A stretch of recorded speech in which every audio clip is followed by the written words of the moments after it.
I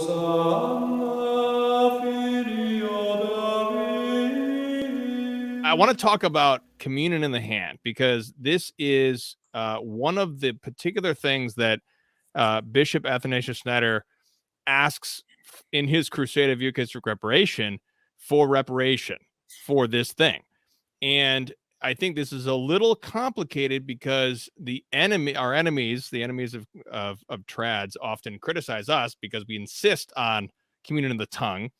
But contrary to popular belief, there's actually, when you look at the history very closely, you find that it's actually something that, for example, Paul VI was against communion in the hand. He called it an abuse. He was trying to promote and retain communion on the tongue, but I think he was weak and he got pressured. But this text, I didn't put it. Just so everyone knows, this text is the one that you need to buy and send to your bishop. This is called Holy Communion by Bishop Juan Laise, and he is in I think it was Argentina, but he was basically pressured by his brother bishops to allow communion in the hand, and this was like later on, like in the 90s. It was one of the countries that really held out against this abuse. And so he did an investigation into the history of what happened here, which resulted in this book, which resulted in this conclusion that no bishop is under any obligation whatsoever, even from the Holy See in today's culture with the Vatican, for allowing this abuse. And I want to start by looking at some of the history here by reading from the Dutch Catechism. We talked last time about why the Dutch Catechism is so important for understanding this history, because all these bishops come back from Vatican II and then they promulgate this heretical catechism. And one of the things in there is the denial that the particles of Christ are Christ. And so this is from Laise's book here, footnote 79. So this is quoting the Dutch Catechism here. This is what it says. It says this, quote, "Reasonably speaking, a piece of bread which has been reduced to dust is no longer called bread. Hence, little particles which have been left behind on the altar cloth are not in any sense the presence of Christ." End quote. Now, it seems to me that because there is a universal East and West and various Eastern customs of venerating the particles of Christ in the Blessed Sacrament, whether that's leavened or unleavened bread, because that's custom in various Eastern rites. This seems to be somewhere near a de fide non definita, something very strong in the faith. The various fathers talk about if you were to lose one particle, you should consider it as if you had been maimed. One of your limbs were cut off. That's how you should feel if you lose one particle of our Lord. And that's why there's a universal liturgical custom of always consuming every particle. And what the enemies of Christ did in this history is that they plucked certain patristic quotes here and there, because these patristic quotes say things like "take it in your hand" or things like that.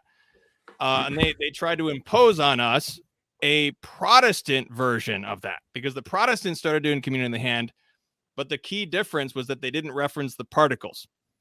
If you go to the Syriac rite, which is the only ancient rite still today, which uses the ancient custom of communion in the hand, and has all sorts of rituals tied with communion in the hand: washing your hand, incensing your hand, wiping your licking your hand to receive all these different things, because it's reverencing the particles.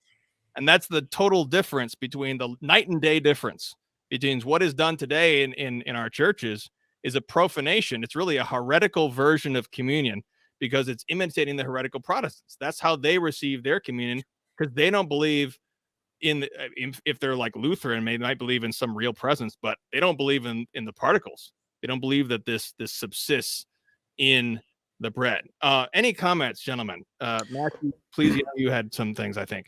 Yeah, I wrote an article some years ago on restoring Eucharistic reverence back in 2007, and it still thankfully gets a lot of views. But I actually reference Bishop Juan in there, and I'm glad you mentioned him. Like, here's a quote. He's in the book. He said it would be to deceive the faithful, to make them think that receiving communion in the hand would identify them more with the spirit of the primitive church. That's kind of his conclusion. This is Right. the faithful are being deceived by this. And it's not just, and there's plenty we can look at before Vatican II, for instance, the Summa, Part 3, St. Thomas Aquinas, out of reverence towards the sacrament, nothing touches it but what is consecrated. So, referring to the priest's hands or the hands of the deacon as well. But if we look even at the example of, John Paul II and what he did at masses in the Vatican, or we look at Father John Hardon, who, allegedly said in 1997, whatever you can do to stop communion in the hand will be blessed by God. Or, Mother Teresa, who allegedly said, it is the custom in our society and my known wish that the sisters receive Holy Communion on the tongue, which to my knowledge, they all do. And she goes on to say that one of the things that makes her the saddest in the whole world was watching people receive Holy Communion in the hands. So this is not just an instance of, well, we got these older catechisms here and we want to go back beforehand, and this is the way it was. This is also the case of pious people now, people familiar with that the life, and they're living it out, like we talked about, who say it just has to be this way. There cannot be the reverence in our day and age and in our crisis and with our heirs to receive Holy Communion in the hand. You can go back and look at a lot of what the council said too. For instance, Trent, session 13, chapter 8 as well. To priests alone have been given power to consecrate and administer Holy Communion. Administer as in touching, giving to the faithful, not you take it yourself and administer yourself. That the unvarying practice of the church has also been that the faithful receive the sacrament from the hand of the priest. So there's just so much there. I think the evidence is really overwhelming, and I'm glad somebody like that bishop from Argentina did produce that. It's a shame more people don't know about it, because he went through that and ultimately concluded, looking at evidence, that it was done to deceive the faithful, to make them think they were going back to a more primitive church.